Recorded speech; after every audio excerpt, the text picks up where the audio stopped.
All right. Okay. I don't know. I think, but I don't know. And that's just the way it is, right? It's Tuesday.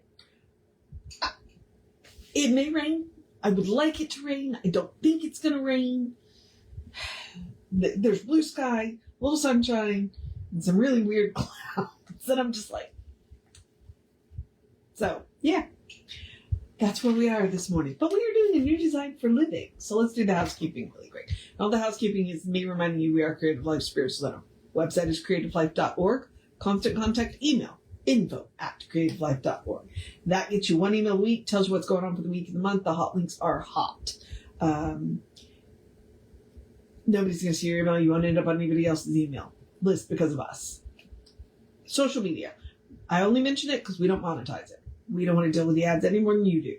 So what we ask you to do is to go like, subscribe, follow, share based on which platform you are on, and then engage with the individual post by reacting to the post, commenting on the post, sharing the post.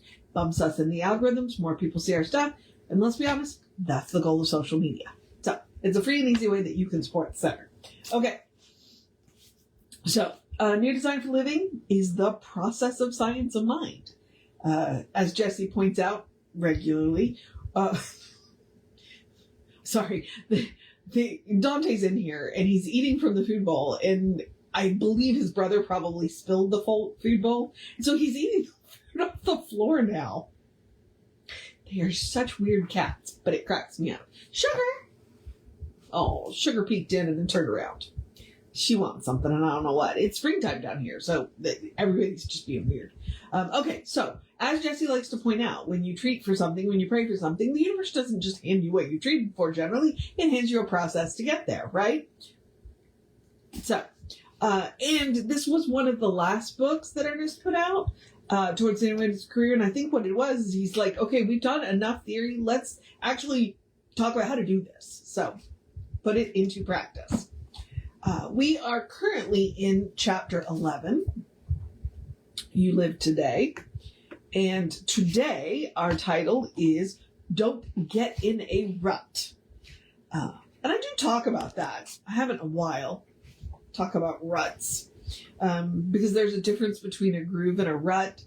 So let's see what he has to say, and then maybe we'll talk about it. Okay, don't get in a rut. For countless ages prior to the time that humanity cultivated the deserts, there was an endless, monotonous repetition of seed time and harvest. The cactus and the sagebrush grew, put out their roots, distributed their seeds, and all this seemed to be in an inexorable order of necessity.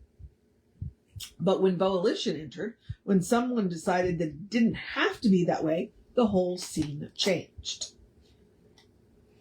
Okay.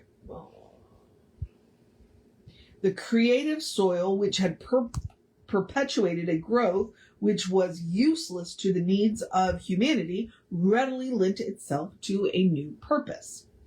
We find the same principle at work in our own mental and emotional life. We know from psychology and psychiatry that neurotic, morbid, and unhappy thought patterns tend to repeat themselves with monotonous regularity throughout life. I will point out it's called wired together. When you have a thought after a thought after a thought, it wires brain cells to continue those thoughts. Like literally, you are wiring your brain. You are rewiring your brain for those morbid thoughts. Okay. The past maintains itself in the present, but since the past is gone, it can have no more creative power in the present than we give it. Okay? And that's really important. Oh, wait, hang on. This is the line I want. Okay. The old patterns of thoughts can be changed, and the same creative medium which sustained them will now sustain a new pattern and produce happiness.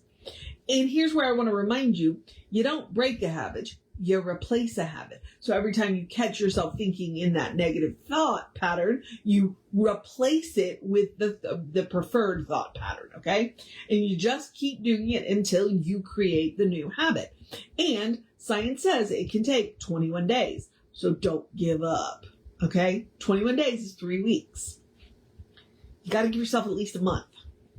We need to be convinced that no matter what happened in the past, the future can be made of a new stuff. At which point, here's where I get to remind you one of the things that Ernest says and that we repeat is principle is not bound by precedent. And this is not because of any change in the essence of reality or the laws of nature, but rather because we establish a new relationship with them.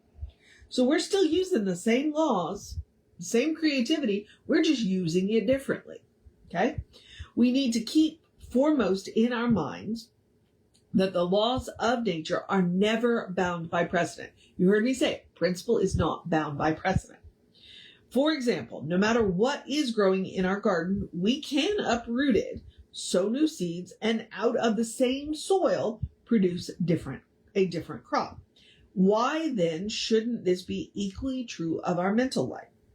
Of course it's true, but it is only a possibility until we actually do something about it.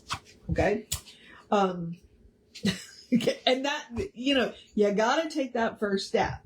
So I mentioned the groove and the rut, okay? Because a groove and a rut are the same thing, right? The difference is a groove is working for you and a rut is keeping you from working, okay? So when you when you find yourself in a groove, that's great. What you want to do is make sure that that groove doesn't become a rut, that it is still feeding you, that it is still getting you what you need. And if it's not, then change it. And I say it like it's easy because it really is one of the easiest things you will do.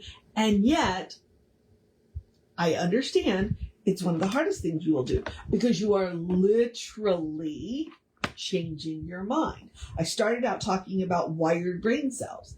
Whatever thought pattern you have, you are wiring brain cells. I was watching some guy talking about worrying. And the more you worry, then you're wiring your brain cells to worry. Well, you can wire your brain cells to do other things. It's just a matter of giving yourself a way to interrupt those patterns. It's one of the reasons why I like to talk about dry erase markers. Dry erase markers and mirrors. You brush your teeth twice a day, at least. How many times do you look in that mirror that you brush your teeth in? I look in it more than just the two times a day that I brush my teeth. So if I have something that I want to impress into my consciousness, a dry erase marker on that mirror is a good place to put it.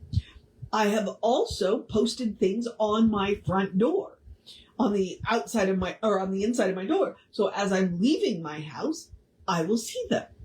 So if you are trying to interrupt, you can also, I don't have them on right now, but it's one of the reasons why I wear prayer beads, because especially if I get caught up in a strong emotion and I glance down and I see those prayer beads, that is my interrupter and my anchor. Okay? It allows me to interrupt whatever thought pattern that I am having that I would prefer not to have. And it anchors me into what those prayer beads mean to me. Okay? So you give yourself something that interrupts and anchors. Dry erase markers on mirrors, Post-it notes on your front door, a piece of jewelry, i.e. the prayer beads, or, I fiddle a lot with my necklace, so that's another one.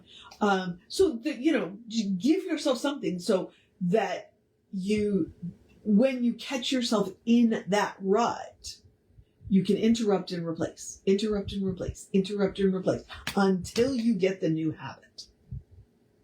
And then just don't let the new habit become, allow it to be a groove. Don't let it become a new rut. So that is it for today. So I'm going to move on into the process of my day, which means encouraging you to have a great day, wondrous day, fantastic day, a magical day, an enchanted day, a wonderful day, an awesome day, an amazing day, a take care of yourself day, enjoy the sunshine as it flirts through the day. We're coming into severe storms, possibly, and we need the rain. We desperately need the rain. So I'm not unhappy with it. I will dance in the rain if it happens. So I encourage you to if you have rain, dance in the rain day. Stay out of the thunderstorms though day. Cuddle your fur babies day, a drink plenty of water day, a do what you need to do day, a make sure you make time to sit down and rest day, eat something amazing day, tell somebody you love them day, a you got this day, a baby out of words day, a good day, and if that is too much pressure, because occasionally it is, simply have a day. You are enough, just as you are. You are a beloved expression of the divine. You are spirit in motion, God in action, a beautiful masterpiece and a work in progress at the same time at your own pace. You are a brilliant light and a divine spark. And as Reverend Jesse likes to call us, you are a godling. All right? So explore the truth of your being. Get to know who the divine knows you to be, because the divine knows you to be good. And from there, anything is possible. Anything at all is possible. All right, beloveds, I'm going to move into the process of my day, so I'm going to remind you, Reverend David should be on, well, as he says, between 5 and 10. I will be back with you around 9:15. Take care of yourself. Know that you are loved, and I will see you next time.